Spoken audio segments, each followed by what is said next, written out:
میں نے آنکھیں بند کر کے تمام خیالات کو ذہن سے خارج کرنا چاہا تاکہ میں سو سکوں۔ یکلخت میری پلکوں پر روشنی کی جھلملاہٹ اتری۔ میں نے آنکھیں کھول کے دیکھا، یہ بجلی نہیں چمکی تھی، پیچھے سے ایک کار آ رہی تھی۔ اس کی روشنی نے پیچھے سے ٹیکسی کے اندر اجالا پھیلا دیا۔ میں نے ایک کوہنی کے بل اٹھ کر دیکھا۔ کار تیزی سے آئی اور ٹیکسی کے ساتھ کھڑی ہو گئی۔ شاید کسی نے تجسس یا انسانی ہمدردی کے جذبے سے مجبور ہو کے گاڑی روکی ہوگی۔ بارش سر پر تلی کھڑی ہے اور ایسے میں کون ہے جس کی ٹیکسی اس بیاباں میں نقش فریاد بنی کھڑی ہے؟ گاڑی کی ہیڈ لائٹس ابھی تک روشن تھیں اور انجن چل رہا تھا۔ ڈرائیور دوسری طرف تھا، چنانچہ میں اسے نہ دیکھ سکا، لیکن میں نے اس شخص کو فوراً پہچان لیا جو میری طرف والے دروازے سے اتر چکا تھا۔ میں نے پلک جھپکتے میں ریوالور نکالا۔ اس شخص نے جست لگائی اور میں نے دوسری بار ٹریگر دبایا۔ ہلکی سی کلچ کلچ کی آواز آئی۔ ریوالور کے میگزین میں ایک ہی گولی تھی جو شاید میں ضائع کر چکا تھا۔ پھر ایک اور شکاری نمودار ہوا اور 4 مضبوط ہاتھوں نے مجھے گھسیٹ کر کار میں ڈال دیا۔ بیماری اور تھکن نے مجھے جسمانی طور پر مقابلے کا اہل نہیں چھوڑا تھا، ورنہ وہ اتنی آسانی سے مجھے قابو نہ کر پاتے۔ میں نے واجبی سی مزاحمت کی، مگر ان کا اسلحہ بھی ان کی بڑی طاقت تھا۔ میرے گاڑی میں گرتے ہی ان میں سے ایک نے ریوالور کے دستے سے میرے سر پر وار کیا۔ ضرب اتنی شدید تھی کہ چشمے زدن میں ہوش و حواس میرا ساتھ چھوڑ گئے۔ ریوالور کی جس گولی نے میرے بازو کو ناکارہ کر دیا تھا، اس کے درد کی شدت میرے لیے ناقابل برداشت ہوتی جا رہی تھی۔ بے ہوشی نے مجھے اذیت کے عذاب سے بھی نجات عطا کی۔ آخری خیال محسن اور نیک محمد کا تھا کہ واپسی پر وہ مجھے غیر موجود پائیں گے تو کتنے پریشان ہوں گے۔ دوبارہ ہوش اور احساس کی دنیا میں واپسی ایک انتہائی ناخوشگوار تجربہ ثابت ہوئی۔ درد میرے بازو سے میرے سارے وجود تک اپنی جڑیں پھیلا چکا تھا اور مجھے یوں محسوس ہوتا تھا جیسے میرے سر کو بھاری پتھر کی 2 چٹانوں نے شکنجے کی طرح دبا رکھا ہے۔ اس کے ساتھ ہی میں شدید گھبراہٹ اور بے چینی کا شکار تھا۔ میں نے سیاہی کو پہلے کی طرح ہر سمت محیط دیکھا۔ ایک لمحے کے لیے مجھے خیال آیا کہ شاید میری بصارت ابھی بحال نہیں ہوئی ہے۔ باہر روشنی تو ہے لیکن میری آنکھیں اسے دیکھنے سے قاصر ہیں۔ میں نے کوشش کر کے اپنے ہاتھوں اور پیروں کو جنبش دی تو مجھے یقین آیا کہ میں آزادی سے حرکت کر سکتا ہوں۔ میں کسی بستر پر لیٹا ہوا تھا جو بہت آرام دہ تھا، لیکن میرے جسم کو رسیوں یا زنجیروں سے باندھ کر رکھنا ضروری نہیں سمجھا گیا تھا۔ رفتہ رفتہ مجھے اس بات کا بھی یقین آنے لگا کہ رات ابھی باقی ہے اور قصور میری آنکھوں کا نہیں کہ مجھے کچھ دکھائی نہیں دیتا۔ شاید یہ وہی رات تھی جب شکاری مجھے بے بس و تنہا پا کے اٹھا لائے تھے۔ درمیانی وقت کا اندازہ کرنا محال تھا۔ یہ اس رات سے اگلی رات بھی ہو سکتی تھی اور اس کے بعد آنے والی رات بھی۔ میرے دشمن شکاری مجھے ایک بار زیر دام لانے کے بعد 1 دن یا 2 دن بے ہوش رکھنے پر قادر تھے، تاہم عقل کہتی تھی کہ میری بے ہوشی کا وقفہ بہت زیادہ طویل نہیں رہا اور بالآخر دن نکلے گا تو مجھے وقت کا اندازہ بھی ہو جائے گا اور میری اسیری کی غرض اور اسیری کے مقام اور اسیر کرنے والوں کے بارے میں کچھ تو معلوم ہوگا۔ میری بے قراری اور میرے ذہنی اضطراب میں زیادہ دخل جسمانی کمزوری کا تھا۔ میرا بدن بخار میں جل رہا تھا اور مجھے یوں لگتا تھا جیسے کسی نے مکے مار مار کے میرے بدن کو پلپلا کر دیا ہے۔ یہ کسی بے ہوش رکھنے والی دوا کا اثر بھی ہو سکتا تھا اور بخار کی تیزی کا بھی، جو بارود کے زہریلے اثرات کے خون میں سرایت کر جانے سے چڑھا تھا۔ آہستہ آہستہ مجھے یاد آنے لگا کہ میں کہاں تھا اور وہ کون لوگ تھے جو میرے اغوا کرنے میں کامیاب ہو گئے تھے۔ ان میں سے ایک کو میں نے شناخت کر لیا تھا جو میرے پاس آ کے رکنے والی گاڑی میں سے پہلے اترا تھا۔ اس نے اپنی شناخت کی بہت سی علامات کو مٹا دیا تھا یا بدل دیا تھا۔ مثلاً اس نے گھنگریالے اور مکرانیوں جیسے سخت سیاہ بالوں پر وگ لگا لی تھی اور اپنے کانوں میں پڑی ہوئی پیتل کی مندریاں ہٹا دی تھیں۔ اس کے باوجود وہ اپنی صورت کے نقوش کو بدلنے میں ناکام رہا تھا اور میں نے استاد پیڈرو کو پہچان لیا تھا۔ اندھیرے میں اس کے سیاہی مائل رنگ کے باعث چہرہ چھپا رہ سکتا تھا، مگر اس نے بولنے کی غلطی کی تھی اور یہ آواز ایسی تھی کہ میں برسوں بعد بھی سنتا تو شناخت کر لیتا۔ پھر جب انہوں نے مجھے گاڑی میں ڈالا تھا تو دروازے کھلنے سے گاڑی کے اندر کی لائٹ جل گئی تھی اور اس کی روشنی میں میری آنکھوں نے پیڈرو کی صورت کو بہت قریب سے دیکھا تھا۔ اتنے کم فاصلے سے مجھے اس کے کانوں کی لو کے سوراخ نظر آ گئے تھے جن میں برسوں پیتل کی مندریاں لٹکتی رہی تھیں، چنانچہ سوراخوں کے نیچے کا گوشت بھی کچھ لٹک گیا تھا۔ پیڈرو کے ساتھ دوسرا وہی تھا جس نے ہمیں کار روک کے ڈونگا پتن کا راستہ بتایا تھا، وہ معزز آدمی جو بہترین سوٹ میں تھا اور جس کی عمر کا اندازہ میں نے 50 سال لگایا تھا۔ اس کی جسمانی طاقت اس کی عمر کے مقابلے میں ناقابل یقین حد تک زیادہ تھی۔ جب وہ ہمیں ڈونگا پتن کا پتہ سمجھا رہا تھا تب بھی مجھے شک ہوا تھا کہ وہ اپنی اصل آواز میں گفتگو نہیں کر رہا ہے، مگر میں نے اس خیال کو اہمیت نہیں دی تھی کہ آخر اس سڑک سے گزرنے والے کسی اجنبی کو آواز بدل کر بات کرنے کی کیا ضرورت پیش آ سکتی ہے۔ بعد کے واقعات نے بالآخر یہ ثابت کر دیا تھا کہ میرا شک قطعاً غلط نہیں تھا، اور اب میں یہ بھی فرض کر سکتا تھا کہ اس کی پوری شخصیت بدلی ہوئی تھی۔ وہ ہمارے ہی تعاقب میں آیا تھا مگر وہ اکیلا کچھ نہیں کر سکتا تھا یا کرنا نہیں چاہتا تھا۔ مخالف سمت میں کہیں استاد پیڈرو موجود تھا۔ غالباً ہمارے تعاقب میں آنے والوں نے ہم پر نظر رکھی تھی اور آگے پیچھے سے ہمارے لیے فرار کے راستے مسدود کر دیے تھے۔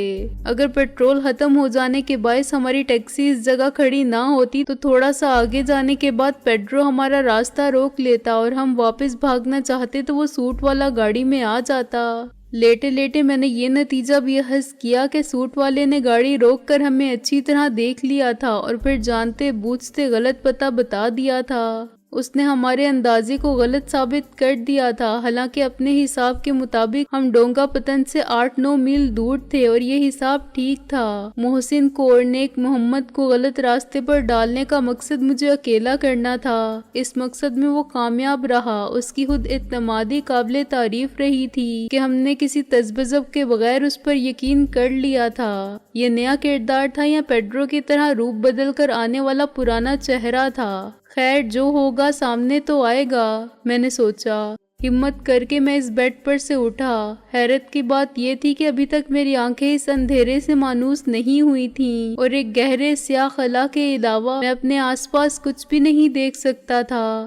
یہ بڑی حیرانی کی بات تھی۔ اگر اس کمرے میں کوئی دروازہ ہوتا تو اس کی دور سے باہر کی روشنی دکھائی دیتی اور اندھیرے کی چادر میں سفید ڈوری نظر آتی۔ کہیں کوئی کھڑکی ہوتی تو اس کے شیشوں کا رنگ اندر کی سیاہی کے مقابلے میں سفیدی کے ٹکڑوں کی طرح دکھائی دیتا، لیکن اس کمرے میں تو جیسے دیواریں بھی سیاہ تھیں، اس کی چھت بھی کالی تھی، کھڑکیوں اور دروازوں پر کالا پینٹ تھا اور ان پر کالے پردے پھیلے ہوئے تھے۔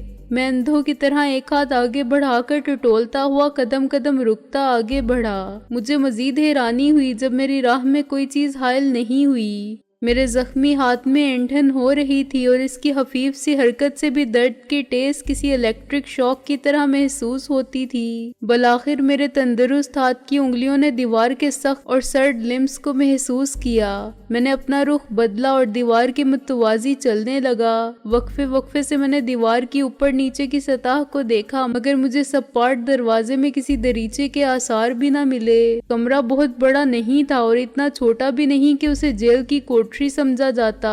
میرے اندازے کے مطابق کمرے کی لمبائی اور چوڑائی 8 اور 10 فٹ تھی۔ یہ اندازہ میں نے 2 دیواروں کا ہاتھ سے چھو کر جائزہ لینے کے بعد قائم کیا۔ تیسری دیوار میں اچانک دروازہ آ گیا، تقریباً 2.5 فٹ چوڑا اور 6.5 فٹ اونچا، مگر دروازہ باہر سے بند تھا۔ اندر سے اس کی سطح دیوار سے مل گئی تھی اور اس میں اوپر نیچے کوئی کنڈی، ہک یا چٹکنی اور ہینڈل نہیں تھے۔ دروازہ کمرے میں کھلتا ہوگا، چنانچہ اس کے قبضے چوکھٹ کے بیچ میں آ گئے تھے۔ دروازے کو بڑی صفائی سے فٹ کیا گیا تھا۔ کہیں کوئی جھری تھی تو میری آنکھیں اسے دیکھنے سے قاصر تھیں اور ہاتھ پھیرنے سے بال برابر فرق کا احساس بھی نہیں ہوتا تھا۔ ایسے دروازے کو اندر کی طرف کھینچنے کی کوئی ضرورت نہ تھی۔ مجھے یہ اندازہ بھی ہو گیا کہ ٹکر مار کے میں اپنے کندھے توڑ سکتا ہوں مگر دروازے کو ہلا بھی نہیں سکتا۔